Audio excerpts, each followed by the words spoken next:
यह कहानी है उस रहमतुल्लिल आलमीन, सारी दुनिया के लिए रहमत की, जिन्हें अल्लाह ने इंसानों को हिदायत देने के लिए चुना। यह कहानी है हजरत मोहम्मद मुस्तफ़ा की, जिनका जीवन कुरान और सुन्नत का बेहतरीन नमूना है। एक नबी का आगमन 570 ईस्वी में मक्का अरब की धरती पर एक अनोखी रोशनी आई। ये वह समय था जब पूरा अरब अज्ञानता, जाहिलियत के अंधेरे में डूबा हुआ था। लोग बुतों की पूजा करते थे, लड़कियां जिंदा दफनाई जाती थीं और गरीबों पर अत्याचार होता था। ऐसे समय में अल्लाह ने मोहम्मद को इंसानों को सच्चाई और रहमत का रास्ता दिखाने के लिए भेजा। जब आप पैदा हुए तो आपके पिता अब्दुल्लाह का इंतकाल हो चुका था। आपकी माँ आमिना ने बड़ी मोहब्बत से आपकी परवरिश की, लेकिन 6 साल की उम्र में वे भी इंतकाल फरमा गईं। इसके बाद आपके दादा और फिर आपके चाचा अब्बू तालिब ने आपकी देखभाल की। सच्चाई और अमानतदारी मोहम्मद बचपन से ही सच्चे और अमानतदार थे। मक्का के लोग आपको अल अमीन, भरोसेमंद और अस-सादिक, सत्यवादी के नाम से पुकारते थे। जब आप 25 साल के हुए तो आपने खदीजा से निकाह किया, जो मक्का की एक धनवान और सम्मानित महिला थी।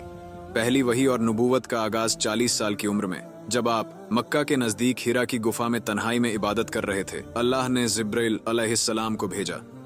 फरिश्ते ने कहा, इकरा बिस्मी रब्बिकल्लजी खलक, पढ़ो अपने रब के नाम से जिसने सब कुछ पैदा किया।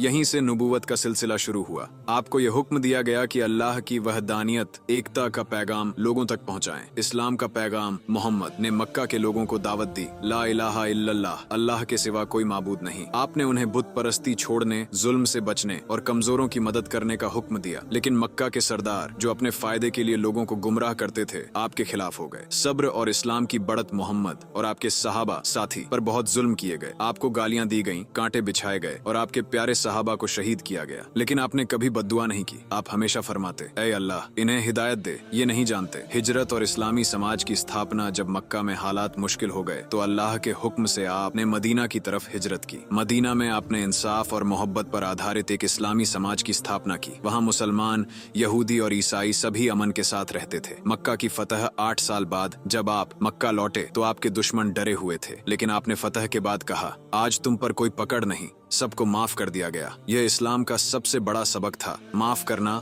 और मोहब्बत फैलाना। दुनिया को अलविदा 63 साल की उम्र में हजरत मोहम्मद ने इस दुनिया को छोड़ दिया, लेकिन आपने जो दीन, इस्लाम और इंसानियत का पैगाम दिया, वह आज भी पूरी दुनिया में रोशनी फैला रहा है।